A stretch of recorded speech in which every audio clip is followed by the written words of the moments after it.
Nós recebemos várias perguntas e o foco aqui é a informação sobre a vacina contra a Covid.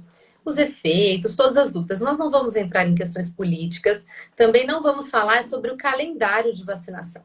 O calendário está disponível no site do governo federal, do governo estadual, e nós temos publicado também nos nossos canais de notícia. Então, o foco aqui é a gente entender a vacina, os riscos, os cuidados que nós devemos ter. Então, esse vai ser o foco da nossa entrevista. Tá bom? Esdron, como é que está o nosso cenário aqui de vacinação em São José? Então, estava até abrindo aqui, Fabi. Hoje a prefeitura soltou o boletim epidemiológico e hoje demonstra que nós temos hoje na cidade, em casos positivos, soma aí 56.206 casos, ou seja, desde o começo da pandemia até hoje, então, 56.206 casos. E hoje foram registrados 4 óbitos, e nós temos aí hoje, então, um total de 1.046 óbitos somados hoje na cidade. Eu só queria levantar uma questão em relação à média móvel, que a gente sempre gosta de mostrar. No caso de positivos, a gente percebe já que está começando a entrar em queda os casos positivos. Os óbitos, a gente também percebeu uma pequena queda, por mais que esteja alto, do ano 14, essa somatória toda, mas a gente percebe que está tendo uma queda. Hoje mostra 6,6, a gente já teve a 7,8 nessa semana retrasada. E internações, a gente está estabilizado num platô.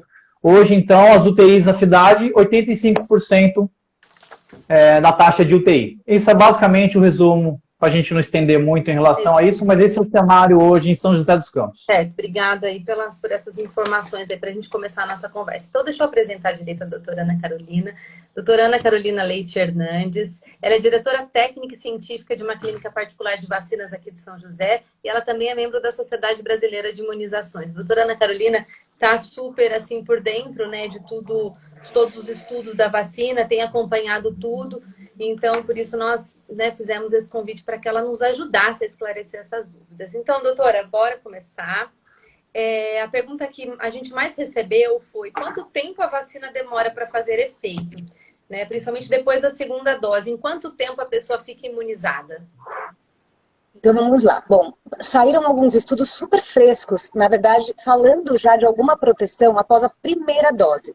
A gente, claro, sempre tem que confiar que a proteção máxima da vacina vem depois das 2 doses, mas elas variam um pouco, especialmente com as vacinas disponíveis no Brasil, que são a Oxford AstraZeneca e a Coronavac. A Oxford AstraZeneca, ela na primeira dose já tem demonstrado uma eficácia em torno de 67% a 73% em alguns países. Lembrando que essa eficácia é sobre a eficácia total da vacina, que na verdade, para qualquer tipo de forma de contração de doença, foi em torno de 67% para a Oxford AstraZeneca, né? E para a Coronavac, de forma geral, 51%. Já a Coronavac saiu um estudo ontem, super legal, mostrando que para a primeira dose, dentro dos primeiros 14 dias, a gente tem uma proteção de cerca de 49%. Então, a gente realmente demanda da segunda dose. Como a Oxford AstraZeneca tem uma proteção um pouco maior na primeira dose, existe a opção de se estender a segunda dose para 3 meses após a primeira, de forma a gente ter uma cobertura vacinal maior e depois vir com a segunda dose, coisa que a gente não consegue muito para a Coronavac. Então, a Coronavac realmente a gente recomenda que a segunda dose seja aplicada até 28 dias após a primeira, e o efeito pleno dela se dá cerca de 2, 3 semanas, idealmente, após a segunda dose de vacinação.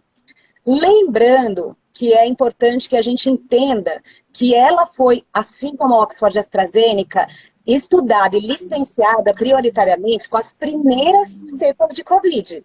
E que a gente tem tido aí algumas mutações. Sim. Então, apesar do cenário mostrar in vitro, né, em pesquisas laboratoriais, que a gente tem anticorpos neutralizantes e IgGs para as cepas novas, a gente pode debater aí para frente como isso tem se comportado na prática.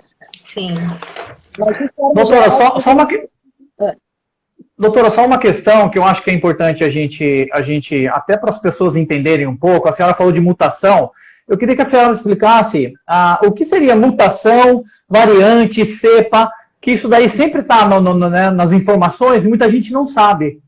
Então, na verdade, a gente fala que existem várias cepas. O que é isso? São vários tipos diferentes de vírus, mas que pertencem a uma família comum, parecido com a gente. Então, por exemplo, tem ruivo, tem loiro, tem moreno. Todo mundo é ser humano, então todos são coronavírus. Por quê? Porque todos têm a mesma estrutura comum de serem um vírus que tem na sua superfície várias espículas. Então, são como se fossem aquelas coroinhas de rainha mesmo, e que são a principal parte do vírus que é reconhecida pelo nosso corpo como antigênica.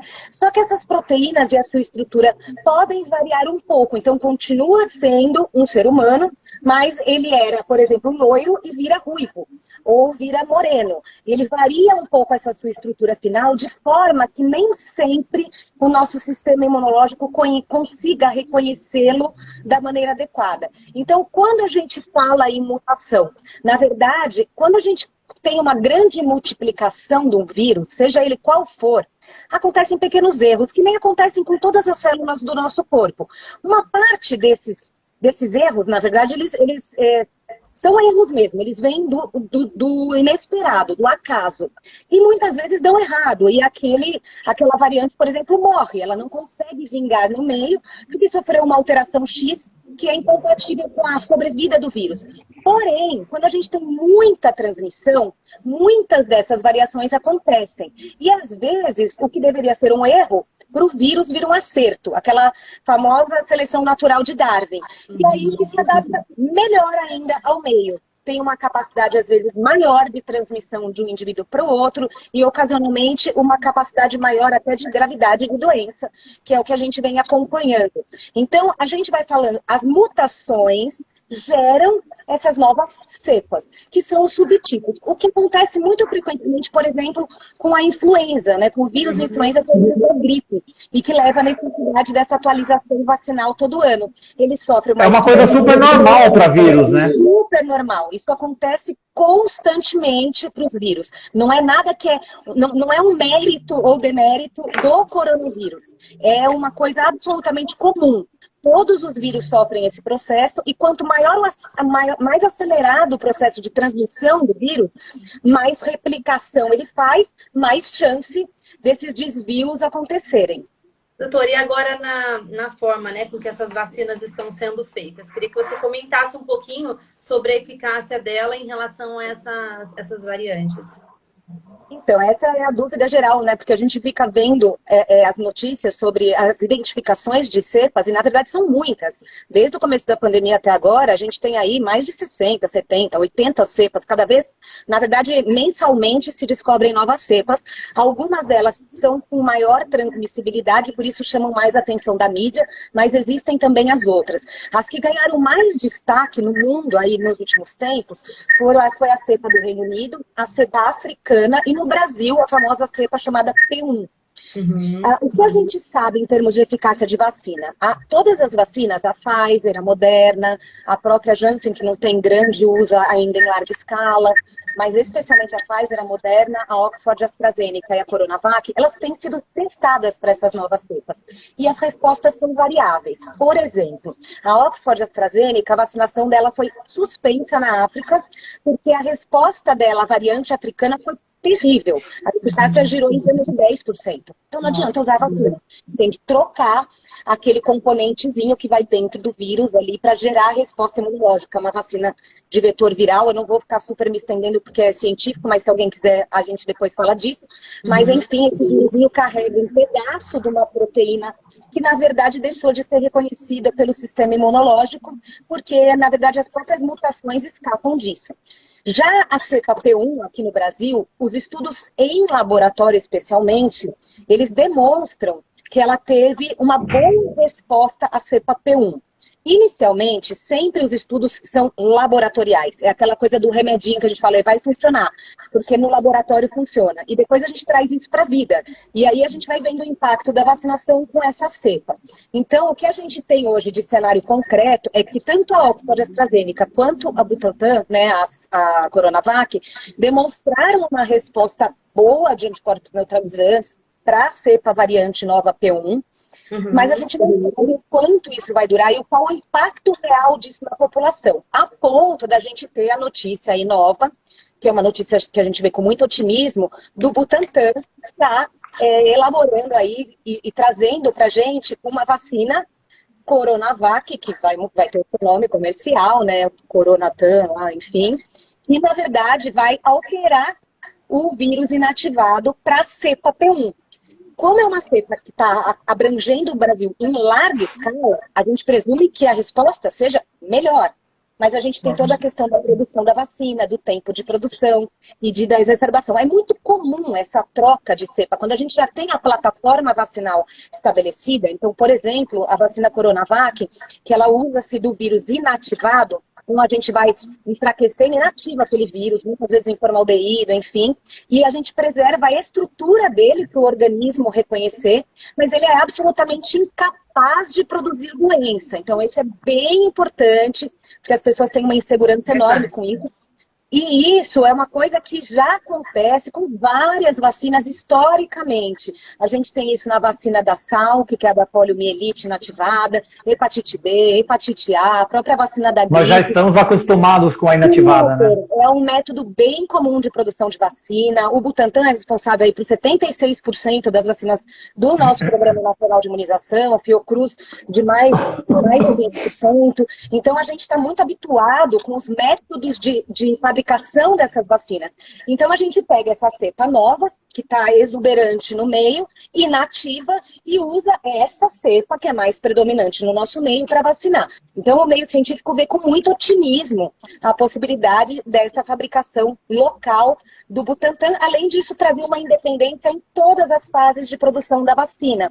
Uma vez que via, por conta dos contratos, né, com o exterior, as primeiras fases da Coronavac dependiam do envio da vacina para primeiro ser rotulada aqui, depois do insumo, né, do IFA, que é o ingrediente ativo, o princípio ativo, para daí, então, ser produzida aqui e, finalmente, todas as etapas serem concluídas aqui. Uma vez que o Butantan faça essa vacina nova, ela é nova, é uma patente nova, então ele tem plena autonomia para a sua produção.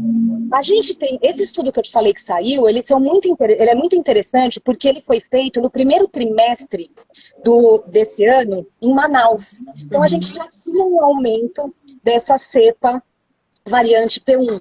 Então a gente sabe que teve um impacto, né? Com uma dose, a gente tem 49% de eficácia de uma vacina desenvolvida para outra cepa na teoria.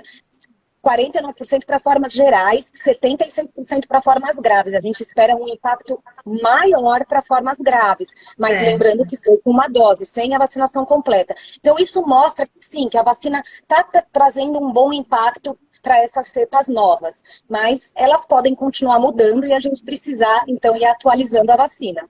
Certo. Doutora, muitas pessoas perguntaram assim, né? Bom, tomei as 2 doses da vacina, já passou o tempo, posso abraçar, posso tirar a máscara, não transmito mais.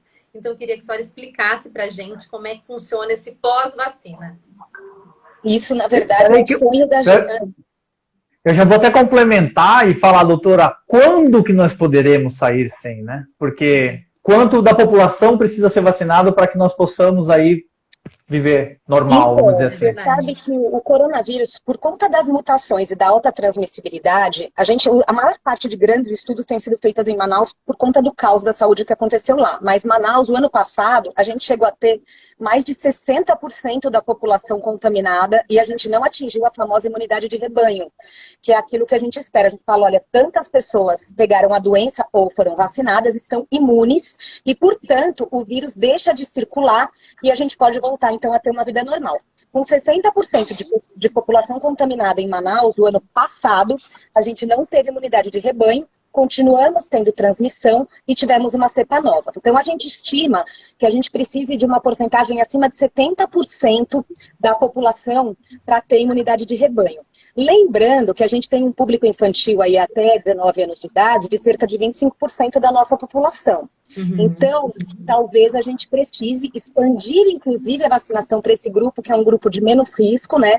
Um grupo que tem, graças a Deus, evoluído com menos gravidade, mas para poder ter um efeito de rebanho efetivo.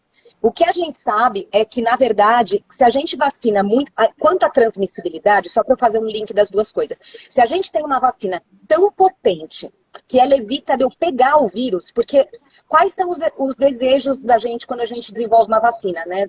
O desejo primeiro é não morrer, é evitar a gravidade da doença extrema. Então, primeiro morte, depois internação em UTI, internação em enfermaria. E, claro, pegar a doença e, por fim, que a gente nem transmita a doença. Algumas vacinas, elas geram uma resposta imunológica tão grande na gente que o vírus ou a bactéria, eles não conseguem sequer morar na gente. Então, a gente erradica o estado de portador. Eu não porto este vírus mais, portanto, eu não transmito. Com isso, a gente tem um controle, uma imunidade de rebanho um pouquinho antes. A gente não sabe exatamente como isso se portará para as vacinas de Covid, uma vez que a liberação delas foi emergencial e a gente começa a ter agora alguns estudos para isso. Recentemente, esse mês, também saiu um estudo dizendo que é específico para a vacina de Oxford, AstraZeneca, que reduziu com uma aplicação em massa, aí, mas ainda não chegando a todas as populações, porque os locais em que ela vem sendo aplicada não tem uma cobertura vacinal maciça, mas ela reduziu a transmissão em 60 e poucos %. O que, na verdade, ainda é estudo. Então, a gente não tem uma resposta super definitiva para isso. O que a gente imagina é que se essas vacinas têm entre 50% e 67% de proteção para qualquer forma da doença, pelo menos 40% das pessoas pegam o vírus. Ainda que não manifeste, ou manifeste de forma leve. Se ele pega, ele transmite. Então, a gente precisa de uma cobertura vacinal realmente muito ampla, acima de 70%, 75%, para que a gente volte ao normal, desde que a gente não tenha nenhuma variante que escape disso. E hoje, até curiosamente, saiu agora, bem no meio da tarde, um story ao vivo do Dr. Roberto Calil e do Dr. Renato Calil, informando o estado de lotação tanto do Sírio, quanto do Einstein, quanto do INCOR, que é um cardiologista super renomado do INCOR. Assim, lotado, nível lotação absoluta, a ponto de estarem transferindo o paciente de um hospital particular para o público. E o que chamou a atenção, ele deu números, né, números restritos da população que eles acompanham, mas assim, cerca de 90 pacientes, mais de 40 em UTI, e vários já tinham a segunda dose da vacina. Então, o que está acontecendo? Eles estão escapando dessa... Então, o que a gente tem de fato é que a gente... Quando lançaram a vacina, eu sempre brinco, falaram 100% contra a morte. Gente, não existe vacina 100%. A gente já sabe que isso é uma amostragem, mas que a gente não vai ter... Nenhum organismo responde 100%. Segundo problema, essas vacinas, quase a totalidade delas, tiveram uma amostra pequena de idosos, principalmente acima de 85 anos. Claro, você precisa de voluntários para testar. Quantos voluntários acima de 85 anos, no meio de uma pandemia que eles morrem, vão se testar por uma vacina conhecida de liberação emergencial? E a gente sabe também que o idoso, ele tem um sistema imunológico pior. É um fenômeno de imunossenescência e, portanto, a resposta é pior. Então, talvez essa eficácia tivesse caído um pouquinho se a gente tivesse uma larga inclusão desse público mais idoso, sim.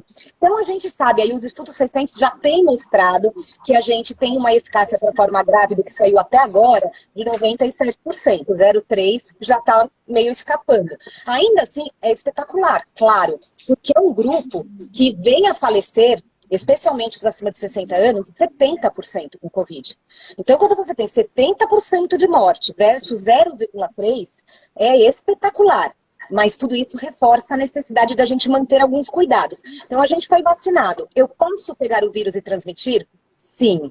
Eu posso pegar uma variante do vírus e adoecer?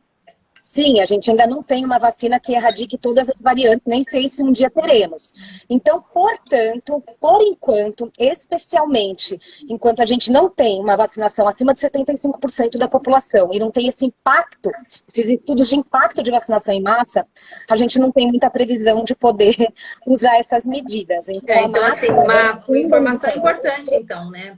Não pode, ninguém está liberado para abraçar, ninguém está liberado para sair sem máscara, os cuidados precisam continuar. E aí, eu só quero fazer um adendo, porque daí passa aquela pulga atrás da orelha nas pessoas. Por que eu vou tomar uma vacina, me arriscar, liberação emergencial, se minha vida vai continuar igual? Porque eu quero a vacina para estar livre, para poder abraçar, confraternizar, fazer tudo isso. E aí eu vou tomar a vacina e vou continuar vivendo desse jeito.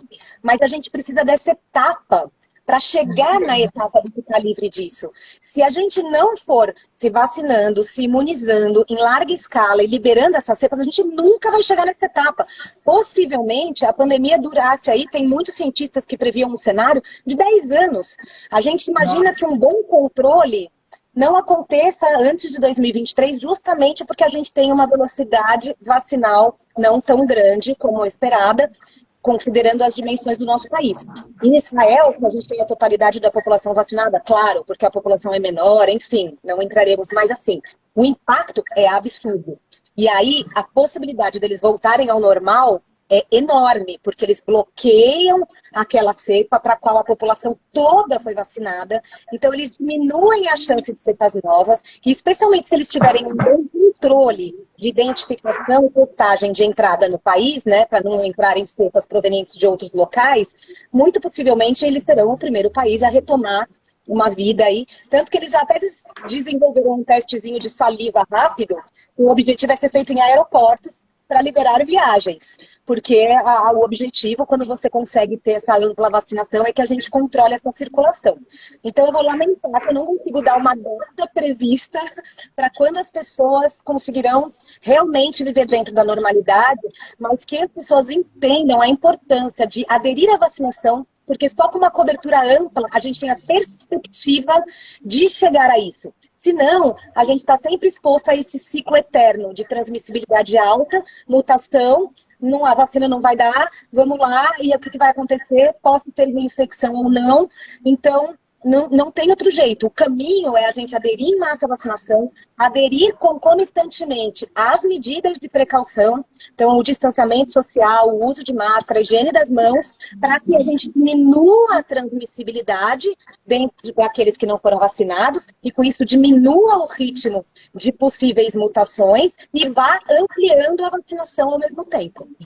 Ó, doutora, só trazendo a título de informações, hoje em São José nós temos 119 doses aplicadas e nós temos aí 72 mil em idosos e 43 mil para profissionais da saúde. Assim, a gente já percebe que caiu muito a taxa de mortalidade para os idosos referente à vacina, né? Sim, muito. Em termos gerais, para o estado de São Paulo, a gente estima uma redução de 70%, que, claro, se soma tanto com a cobertura vacinal, quanto com os dados de diminuição da circulação.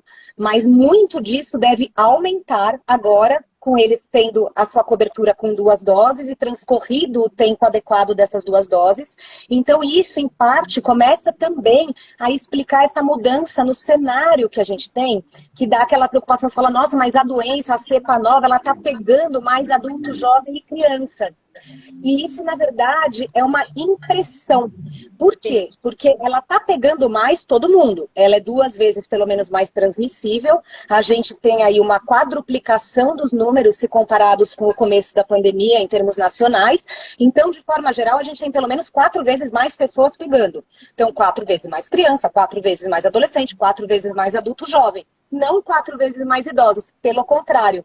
A gente tem a redução progressiva da internação dos idosos, com então um aumento do número de vagas para esses 4 vezes mais adultos jovens. Em termos de criança, para adulto jovem eu não tive acesso a nenhum estudo, creio que não saiu ainda. Mas em termos de criança até é curioso, proporcionalmente a gravidade da doença para a criançada caiu. Proporcionalmente. Então, antes morria 0,64%, agora é 0,39%. Internava 8,5%, agora é 5,5%. Abaixo. Então, assim, só que tem 4 vezes mais criança pegando. Então, o hospital tem mais criança com Covid? Claro. Tem mais adulto jovem? Claro. Se tinha uma porcentagem de adultos jovens graves, vai ter 4 vezes mais? Claro. Então, isso dificulta a nossa, inclusive, a avaliação da severidade da cepa. É a cepa que está causando uma doença mais grave no adulto jovem, ou é o simples fato de que a gente tem 4 vezes mais doentes graves. E por isso a importância que a gente reforça, de todas essas chatíssimas medidas sociais, todo mundo sabe disso, mas também da gente começar a aprender uma nova vida. Então, muitos países já têm adotado isso, o Japão é um grande líder em divulgar que o país precisa se retomar, e para isso as pessoas precisam entender como viver. Claro que a gente não vai conseguir ficar sem trabalhar sempre, as pessoas precisam sair para trabalhar para ter seu ganha-pão, e se a gente falar para não fazer isso, elas farão. Então, a gente tem que falar para fazer isso adequadamente. Então, tem que ter alguma estrutura mínima de transporte, as pessoas devem usar máscara, não devem conversar no transporte público. Esse é um pedido que a gente faz muito.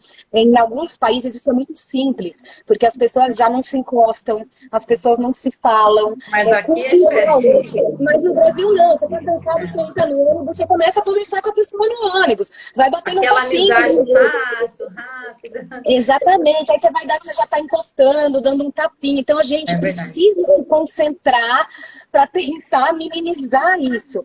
Uma dica legal é que a gente não para pensar, quando a gente fala alto, a gente solta mais partículas.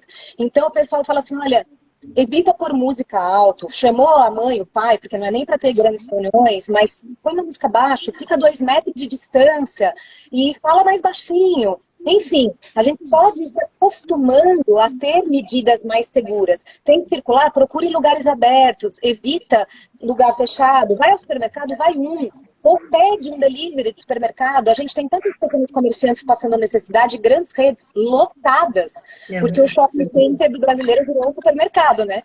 Doutora, eu passei esse. Então, doutora, a gente precisa mudar um pouquinho.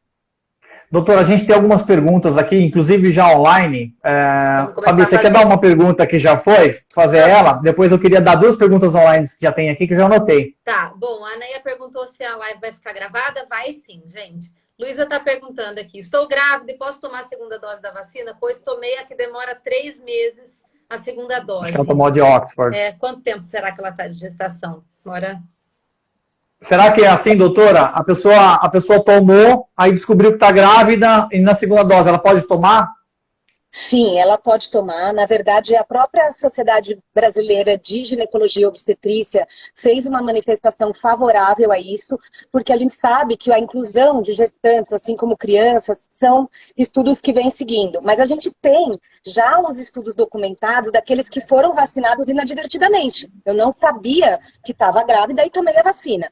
E o que a gente espera? Nada, porque essas vacinas são absolutamente seguras. Na verdade, a gente lembra até que as vacinas de vírus inativados são as vacinas recomendadas para gestante. A gripe, por exemplo, é uma vacina que o próprio Ministério Público, o Programa Nacional de Imunizações, oferta para as gestantes, porque são um grupo de alto risco para influenza grave e para o uso de diversas medicações. E como a Coronavac, assim como a Oxford e a AstraZeneca, são consideradas vacinas inativadas, a Coronavac, porque é uma estrutura inativada mesmo, não tem o que falar. E a Oxford e a AstraZeneca, porque usa um vetor viral, que é um vírus que circula entre nós, não causa doença e é enfraquecido 1000 vezes, ainda por cima, e dentro desse vetorzinho põe-se um fragmentozinho do coronavírus do SARS-CoV-2 para a gente despertar a resposta imunológica. Então, ambas as vacinas são consideradas seguras. A recomendação da Sociedade Brasileira de Imunizações e mesmo da Sociedade de Ginecologia é que, claro, sempre se converse com o seu ginecologista e obstetra para que ele apoie a gestante nas suas decisões. Mas cada vez mais a gente tem tido estudos que respaldam a vacinação das gestantes. Muitas profissionais de saúde vacinaram e, já que a gente vai soltando as novidades, especialmente com a vacina da Pfizer, a gente não tem dados ainda para a Coronavac e Oxford e AstraZeneca, mas que era uma vacina que trazia insegurança, porque é de RNA, enfim. A gente teve profissionais de saúde no exterior que optaram por se vacinar grávidas e aquelas que foram vacinadas no último trimestre, os bebês nasceram com anticorpos para o Covid. Anticorpos que a gente sabe que tem curta duração, de 3 no máximo, 6 meses. Mas, inclusive, como a gente vê com outras vacinas, a gestante sendo imunizada aumenta a chance de passar a proteção para o feto. Então, acredito que até chegarem os 3 meses, a gente vai ter dados mais efetivos, mas, a princípio, eu recomendaria vacinar. Tá. Major Alain Cauzu, que está aqui nos acompanhando, boa noite. Ele está dizendo aqui, né? Muitas pessoas têm receio dos efeitos colaterais. Poderia comentar? Claro. Então vamos lá. Recentemente o Major tomou a vacina, né? O pessoal de segurança tomou a vacina aí. As vacinas, de forma geral, elas têm mesmo eventos adversos. Eu fico super feliz. Parabéns que ele tomou a vacina. Fico orgulhosa. Cada vez que alguém fala, eu fico até emocionada, porque a gente precisa muito realmente disso. Enfim, mas vamos lá. Então, assim, como todas as vacinas, os principais eventos adversos são: primeiro, dor local. Essa é muito comum, não é pela injeção, na verdade é pelo líquido mesmo. Então o membro fica dolorido, fica pesado, pode ficar vermelho, quente, às vezes parece que infeccionou, que foi um erro de aplicação e geralmente é só pela aplicação do líquido. Então uma das coisas que a gente sempre fala, tomou uma vacina, ficou vermelho, procura um serviço de vacinação para avaliação, porque muitas vezes o pessoal usa antibiótico e coisas desnecessárias. É uma reação bem comum para muitas vacinas, das mais frequentes, 1 em cada 10 indivíduos tendem a ter. Mal-estar, dor no corpo, uma sensação de cansaço. Tem gente que tem dor de cabeça, uma dorzinha de garganta. Se a gente observar, são sintomas parecidos com a doença fraquinha. Porque, na verdade, entrou aquela estrutura viral que desencadeia uma resposta inflamatória nossa parecida. A gente tende a ter eventos mais graves quando as pessoas são alérgicas. Essa vacina não é nenhuma das duas, na verdade, nenhuma das que a gente tem até agora são desenvolvidas em ovo, então o pessoal pergunta muito com relação à alergia a ovo. Né? Mas o que a gente sabe é que o indivíduo anafilático, aquele que tem reação grave, seja lá o que for, ele está predisposto. Então, a maior parte dos eventos adversos graves foram reações anafiláticas, especialmente em indivíduos já anafiláticos. Então, se o indivíduo tem uma condição de anafilaxia, ele deve consultar seu médico e se vacinando, fazer isso num serviço bem estruturado. Então, numa rede hospitalar ou num posto de saúde que tem uma estrutura maior para poder já combater esse efeito de pronto. Certo. E alguns efeitos moderados seriam assim, náusea, mal-estar, vômito, um cansaço, uma fraqueza mais exacerbados. Então, eu tenho até conhecidos que participaram de estudos que ficaram assim, uma semana acabados. Acabados, tipo, ai meu Deus, tô acabado. Mas acabado não grave, acabado assim, tô me sentindo mal. Mas o que é importante a gente lembrar? Que esse indivíduo, muito provavelmente, se ele pegasse a doença, ele ficaria muito mais grave. Porque ele tem essa resposta exacerbada à vacina e ele teria ao vírus natural ainda mais. Então, a gente, graças a Deus, não tem eventos adversos graves relatados com essas vacinas. Uma questão que tem muito em pauta, vocês devem trazer aí, foi a suspensão da vacina Oxford AstraZeneca em algumas partes do mundo, né? Na Dinamarca no começo do ano, Holanda, Alemanha, enfim, alguns países optaram pela suspensão para indivíduos abaixo de 50 anos. Por quê? Porque estão investigando eventuais fenômenos trombóticos raros que podem estar relacionados à vacina. O Reino Unido já se pronunciou dizendo que descarta essa possível associação e manteve a sua vacinação normalmente. Mas isso tem sido investigado. Tem acontecido mais em mulheres e a gente sabe que os fenômenos tromboembólicos podem acontecer com o uso de anticoncepcional. Então eles têm tentado triar se seria o caso dessas pessoas que usam anticoncepcional e que são mais novas, talvez receberem outro produto. A gente não tem isso bem estabelecido. E o processo é tudo muito novo, né, doutora? É tudo muito novo ainda, né? Mas o que é legal das pessoas perceberem com isso é o quanto é seguro o desenvolvimento desse processo. A gente teve a interrupção dos processos, isso é muito noticiado na mídia, mas isso é normal.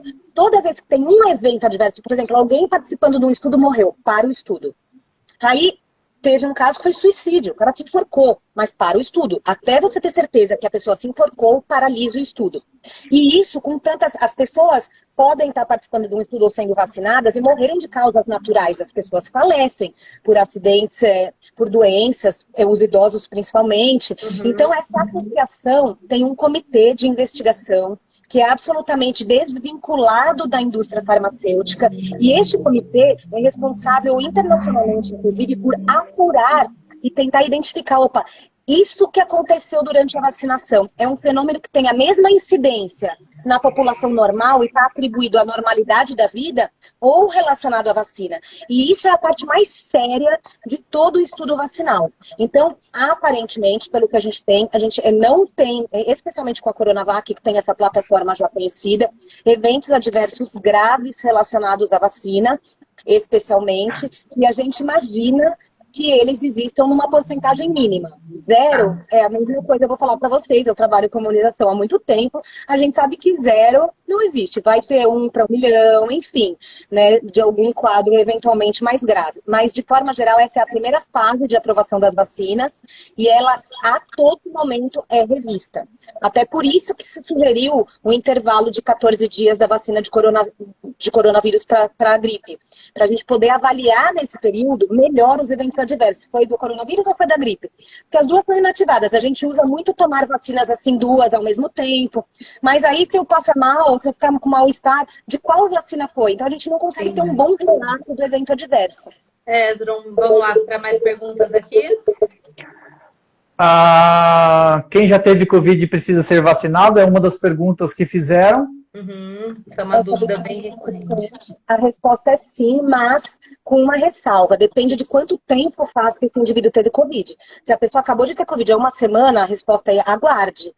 É muito recente. Então, geralmente é uns 30 dias, doutora? Exatamente. No Brasil estão recomendando 30 dias, a Organização Mundial de Saúde chega a recomendar 3 meses, mas esse indivíduo deve sim ser vacinado. Como a gente está com um problema de catastrófico, né, do segundo pico, a recomendação aqui tem sido depois de 30 dias, até porque, para as variantes nacionais, a gente já tem comprovadamente estudos de reinfecção. Então, indivíduos que tiveram, primeiro, infecção branda, os assintomáticos que tiveram contato com alguém, aí testa, deu positivo, a gente sabe que o nível de imunidade, de anticorpos, seja IgG, seja anticorpos neutralizantes, é baixíssimo, e esse indivíduo está suscetível até reinfecção, até pela mesma cepa. E indivíduos, o nível de proteção tende a aumentar de acordo com a gravidade da doença. Pessoas que tiveram doenças mais graves tendem a fazer um quadro, né, de anticorpos, de produção de anticorpos maiores. E conforme a doença é branda, menos. E a gente sabe que isso começa a baixar. Então, tanto os assintomáticos como os quadros leves podem se reinfectar pela mesma cepa, isso já é estudado, já é comprovado, não é mais uma hipótese, como eles podem se reinfectar por outras cepas também. Doutora. Fala aí, Ezra. É que eu gosto de desenhar, doutora. Então, assim, por exemplo, eu acho que é muito importante esse ponto, até para os nossos leitores, as pessoas que estão assistindo, e as dúvidas de muita gente. Peguei Covid, estou aqui 14 dias isolado, chegou a vacinação para mim, eu tenho que esperar 30 dias depois desse 14, é isso? E outra, é muito importante a pessoa que teve Covid informar também no posto de vacinação. Porque aí vai receber a orientação correta, né? Exatamente, e ela tenta assegurar essa dose, porque a gente tem feito tudo por fases, então o que acontece? Aquela pessoa que está sendo contemplada, ela é um grupo de risco, especialmente agora, são os grupos prioritários. Então, se ela teve a doença e não pode se vacinar agora, mas ela é um grupo de risco, assim que ela possa, ela deve poder receber a vacina. Então, a gente solicita que informe até para que ela consiga, de alguma forma, resguardar essa dose e tentar ter acesso a essa dose depois. Fica esse medo também, né? A Cristina está perguntando aqui o que fazer em caso de sintomas após a vacinação. A princípio, Bom, primeira coisa, se você está nas primeiras 72 horas pós-vacina, nunca saia de casa. A primeira coisa é essa. Nunca saia de casa é o quê, gente? Nunca saia de casa para ir ao supermercado, para ir na farmácia, não para procurar um médico, tá? Hoje em dia a gente sabe que, primeira coisa, qualquer sintoma, a gente tem que procurar orientação médica, o quanto mais precoce, melhor. A maior dificuldade é quanto tempo após a vacinação a gente está falando desses sintomas. Então, vamos supor que a gente está falando dos primeiros 3 dias pós-vacinação. Isso pode ser um evento adverso da vacina? Sim, pode. Mas eu posso, de repente, ter incubado um coronavírus antes, e aí 2, 3 dias depois da vacina eu não estou imune ainda, e começo a ter sintomas? Sim, eu posso também. Então vamos lá. A primeira coisa que a gente deve fazer é informar o médico e acompanhar para a gente testar esse indivíduo. Esse indivíduo, qualquer indivíduo que tenha qualquer sintoma, gente, isso é muito importante. A gente vê a grande mídia noticiando, claro, sempre as mortes, os casos graves. E aí muitas pessoas falam assim, eu só estou espirrando, não é coronavírus. Eu nem tive febre, não é coronavírus. Gente, é muito importante a gente lembrar, coronavírus pode ser tudo. pode ser assintomático. Muitos médicos foram testados em hospitais e não tinham sintoma nenhum e deram positivo. Então a gente fala, teve contato com alguém positivo, se testa. Eu estou espirrando, não é coronavírus. Não, pode ser coronavírus. Eu só tive dor de cabeça, eu não tenho febre. Pode ser coronavírus. Então a primeira coisa que a gente tem que saber, isso é um evento adverso da sua vacina, se for principalmente nas primeiras 72 horas, ou você estava incubando um quadro, a vacina não fez efeito, você está doente. Então, primeira coisa, isolamento social, orientação médica, procura do médico para te supervisionar e testagem. Tem que ter testagem em massa, porque se seu teste estiver positivo, você está com coronavírus. Não, o seu teste veio negativo. Tem uma margenzinha de erro, a gente pode ter que retestar, mas aí a gente pensa, vamos observar esses sintomas, dentro de 72 horas pode ser reação vacinal. Dificilmente a gente tem reação vacinal depois de 72 horas. Então, como a pergunta foi ampla, vale a resposta aí. Vamos supor que depois de uma semana da vacina eu comece a ter sintomas. Então, sair dessas primeiras 72 horas. Gente, a chance de ser reação vacinal é quase zero. Provavelmente você ainda não fez um nível de defesa bom. E aí é mais importante ainda que a gente se preserve na circulação, que a gente faça um teste e tenha um acompanhamento adequado. Então, orientação unânime. Sintoma é igual a testagem e acompanhamento médico. A partir daí é que a gente define se a gente vai precisar fazer alguma coisa ou vai esperar, porque vai passar. Tem uma pergunta interessante aqui, acho que é a Eliana. Tomei Coronavac, se eu for para outro país, posso tomar uma vacina mais eficiente? Depende do intervalo. A princípio, isso vale para todas as vacinas universalmente, a gente não sugere mistura de doses entre vacinas de diferentes laboratórios. Essa condição, ela tem um buraquinho de exceção quando a gente sabe que as vacinas são produzidas no mesmo padrão. Então, por exemplo, a vacina meningocócica é produzida de uma maneira muito semelhante por quase todos os laboratórios. Acabou de um laboratório, eu posso tomar outra dose de outro? Até sim, para completar a vacinação. A gente não tem recomendado isso para coronavírus. Por quê? Porque as vacinas têm liberação emergencial. Então, primeiro, a eficácia total da vacina requer que você faça o esquema vacinal completo com o mesmo laboratório, com a mesma vacina que a gente começou. Segundo, se a gente tiver uma dose, uma produção boa de anticorpos, porque a eficácia é populacional, a gente não tem bons exames que diagnostiquem o nível de anticorpo que a gente faz. Saiu uma nota técnica da Sociedade Brasileira de Imunizações também esse mês, dizendo, porque o pessoal pergunta, eu devia fazer um exame para saber qual foi a minha imunidade? E a gente sabe que os exames são muito falhos, especialmente nesse setor de identificação de imunidade. Então, muitas vezes, eles não dão o resultado satisfatório.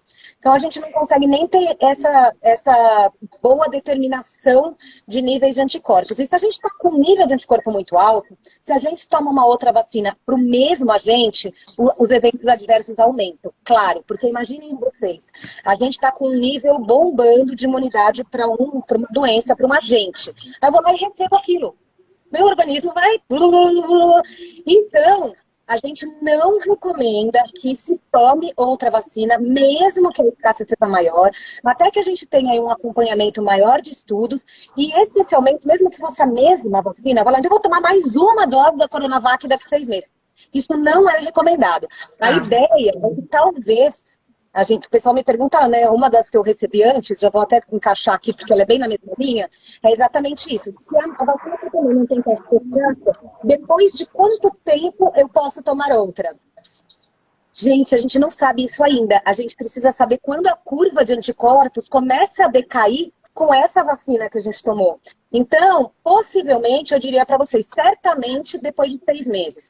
Possivelmente depois de 1 ano, aí que são os prazos que a gente tem, por exemplo, para a vacina da gripe, que a gente tenta, mas a gente não tem dados de estudo ainda para isso. Então, não é recomendado que a pessoa, tendo sido vacinada, possa viajar, vá para os Estados Unidos e fala, faz 2 meses que eu tomei a minha vacina, agora eu vou tomar uma Pfizer. Não sugerimos. Até porque ela teria que tomar as 2 doses da Pfizer depois. Porque é uma vacina de mecanismo distinto. Nossa live já está quase chegando em 1 hora e tem 2 assuntos que a gente queria muito falar.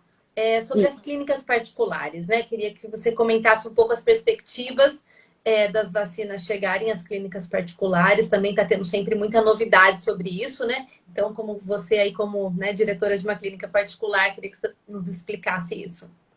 Olha, eu vou ser bem breve nessa, porque a perspectiva, por enquanto, ela não existe, não é imediata. A gente tem muitas notícias de aprovação, de comercialização da vacina para as redes privadas, mas é especialmente para grandes empresas que querem vacinar seus funcionários para trabalhar, tipo a Embraer. Preciso vacinar meus funcionários porque eles não conseguem atualizar o seu certificado de voo, não conseguem levar aviões porque eles não estão vacinados. Muitas atualizações são feitas em outros países e coisas assim. Então, a ideia é que metade das vacinas fosse doada para o sistema público, e mesmo que não sejam, que sejam usadas na vacinação gratuita das empresas privadas, para que elas possam ter um adequado funcionamento. Então, não é ainda a comercialização das vacinas. E o segundo ponto é que todas as vacinas que têm sido produzidas têm o seu destino prioritário para a rede pública e já têm as suas milhares de doses iniciais, isso para todos os laboratórios, comprometidas com o sistema público internacional até. Então, até que os laboratórios consigam atender as demandas que eles se comprometeram, ainda que eles falem, você pode comprar a vacina, eles vão falar, você pode comprar, eu vou te entregar em janeiro, eu vou te entregar depois que eu terminar com os meus contratos. Então, gente, não há perspectiva de venda de vacina na rede privada ainda. A gente vai estar avisando, bom, a mídia total vai estar noticiando isso, mas não há uma perspectiva a curto prazo. Tá. Doutora, eu queria fazer uma pergunta antes da gente finalizar também, que é sobre a vacina H1N1.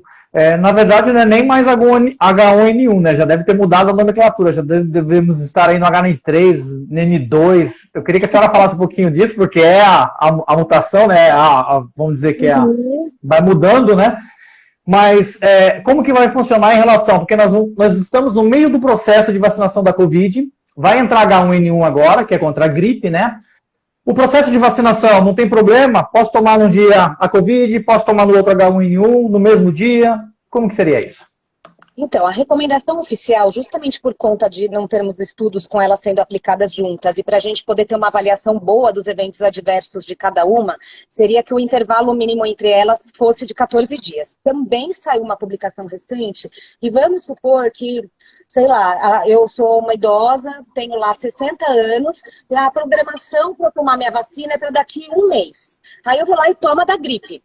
E aí chega um monte de vacina e fala assim, gente, chegou a vacina de Covid, você vai ser contemplado. Então saiu uma nota técnica recente falando, aqueles que foram vacinados para gripe, caso sejam convocados para vacinação contra a Covid, devem se vacinar. Por quê? Porque são duas vacinas inativadas, da mesma forma, quase, de plataformas semelhantes de fabricação. A gente já tem estudos com múltiplas vacinas sendo administradas simultaneamente. Então, caso isso aconteça, não há problema. Uma vacina não inativa a outra, que é o medo que a gente tem. É a questão realmente do estudo de segurança. Mas, se possível, a recomendação é que aqueles que estejam muito próximos aí de se vacinar para Covid, que vacinem Covid depois de 14 dias gripe, depois de 14 dias, por exemplo, a segunda dose da Coronavac. Se possível, respeite esse intervalo de 14 dias. Doutora, e sobre os efeitos, né? Por exemplo, eu não tenho perspectiva ainda de tomar a vacina da Coronavac, mas sempre tomo a da gripe. Essa vacina que eu tomar da gripe, ela pode me ajudar a desenvolver, por exemplo, uma Covid? Se eu tiver com menos sintomas, ela pode me ajudar a melhorar a minha imunidade? Ela também é positiva como uma forma preventiva? Na verdade, saiu até um estudo que tentava induzir a um pensamento dessa natureza, de que cerca de 24% poderia se aumentar na proteção dos indivíduos contra a Covid de quem toma vacina de influenza. Foi um estudo pequeno e depois a gente teve um estudo enorme, maior, em outra região dos Estados Unidos, que na verdade não mostra uma relação estatisticamente significante com isso. Por quê? Porque a vacina é específica. A gripe produz... os vírus são muito distintos, os H1N1, H2, a vacina já tem todos esses. H1N1, H2N3, duas cepas B na clínica privada e uma B na particular. Então a gente vai agregando, então pode se agregar ocasionalmente cepas numa vacina só. Mas eles são estruturalmente muito diferentes, o coronavírus e o influenza. Então não haveria por que trazer um benefício imediato de uma vacina proteger contra outra doença. Mas o que é muito importante é a co-infecção. Então a gente entra agora num período, numa sazonalidade em que as doenças influenza aumentam muito. E elas são extremamente mais graves na criança e no adulto jovem. E a gente pegar uma influenza, ou pegar a Covid e pegar a influenza, ou seja, essa coisa da co-infecção é gravíssima. Então, a partir do momento que a gente consegue bloquear isso, a gente tem um benefício. Mas não específico. Não vale acreditar, olha, eu vacinei para gripe, então eu posso ter que eu não vou ter risco de pegar Covid, de jeito nenhum. A gente tem que manter mesmo as medidas. Certo. Ezra, você quer fazer mais alguma pergunta daqui? Eu acho que eu fechei aqui em relação às vacinas. Certo. Então, gente, Tranquilo. estou vendo aqui bastante comentário. Tem uma pessoa que perguntou aqui, que tem 67 anos, quando vai tomar a vacina. Tem o cronograma de vacinação no site do Governo do Estado, mas eu estou com ele aberto, vou te contar. 66 anos, 21 de abril, você já tem a data aí para tomar. Então, uma boa notícia aí para quem perguntou. Então, assim, quando não conseguimos responder tudo, obviamente, a doutora Carol, ela responde muitas coisas no Instagram dela, posta muitos vídeos, então sugiro que vocês sigam o Instagram dela, também se tiverem mais dúvidas, ela se colocou à disposição para respondê-las, né? Então, quero agradecer, doutora. Obrigada, eu que agradeço, Fabi, Ezron. Na verdade, eu fico totalmente à disposição. É um movimento muito importante que as pessoas tragam as suas dúvidas. Gente, é normal ter receio, é normal ter dúvidas, é super cabível numa situação de pandemia em que tudo é acelerado, em que as coisas vêm numa velocidade que mal a gente consegue digerir e a gente não tem familiaridade com aquilo. Então, a maior dica é justamente essa. Procurem quem atua na área, porque até quem não atua na área, muitas vezes tem dúvidas relacionadas àquilo. Hoje a própria medicina, ela é de alta especificidade. Eu mando inúmeras crianças para especialistas porque a gente não consegue acompanhar a velocidade de evolução da medicina. E é muito importante a gente ter acesso a essa dúvida. Então eu costumo dizer para todo mundo, não existe dúvida boba. Existe uma coisa matutando na cabeça mal resolvida, que muitas vezes vai nos levar a tomar uma atitude, às vezes, enganosa. Então, se vocês tiverem qualquer dúvida, é um prazer. Tem a Sociedade Brasileira de Imunizações, é a SBIM. Eles têm Instagram, têm o site, eles postam diariamente muitas informações, têm feito lives, tem o meu Insta, eu tento sempre trazer informações reunidas aí dos principais infectologistas do país que trazem esse tipo de informação, reunir isso e trazer, mas não fiquem com a dúvida e não trabalhem a dúvida com o vizinho, com o amigo, com às vezes o ortopedista, meus colegas ortopedistas eu amo, mas porque são coisas muito específicas. Então procurem esclarecer essas dúvidas mesmo, porque só assim a gente vai conseguir que as pessoas vão perdendo medo e tem uma adesão maior aí à vacinação para a gente poder finalmente ter uma perspectiva de sair desse cenário horrível. Só Lele Tamarose perguntou aqui, né? Acima de 40 anos, será que vacina esse ano? Várias pessoas perguntando isso. É um pouco difícil responder, né? Que a gente está dependendo do plano nacional, mas tem um palpite, doutora? Para a gente encerrar a live? Olha, se for esse ano, eu chutaria bem pro fim do ano. Bem pro fim do ano. Meu que se for bem pro fim do ano. Não tem uma... É melhor dar notícia, mais ou menos, né? Ficar no desalento, depois vem notícia boa, do que a gente ter uma perspectiva, uma ansiedade em torno de uma coisa que não se prevê. Em termos do meio científico, aí a gente prevê que a vacinação se estenda pelo menos até o primeiro semestre do ano que vem. Certo. Sério? Minha análise era que os Estados Unidos ia se imunizar, ia começar a vender e ia salvar a gente. Era Sim, isso. eu espero, na verdade. Mas para isso, o governo... Bom, para isso a gente precisaria ter uma declaração de interesse nas doses dos Estados Unidos, coisa que não foi fechada ainda. Então, o que acontece? Conforme a gente faz a declaração de interesse em doses, isso funciona para a rede pública e rede privada. Aí a gente faz a declaração, aí eles falam, então eu vou distribuir nessa ordem para quem tem interesse. Se a gente não entra na fila do interesse, quando a gente pede, todo mundo tem interesse. Então, a gente vai ficando com a fila defasada. Então, não sei. Não, essa daí a gente vou passar. Responder, né? É difícil. Bom, gente, queria então... Não dá para prever, né? Agradecer, Ezra. Obrigada aí pela parceria.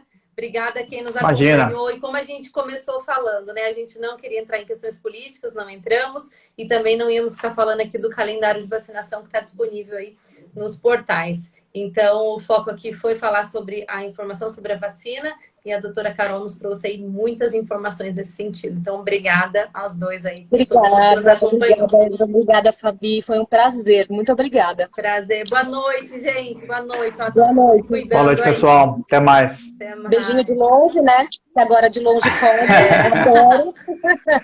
Isso mesmo. Tchau. Tchau.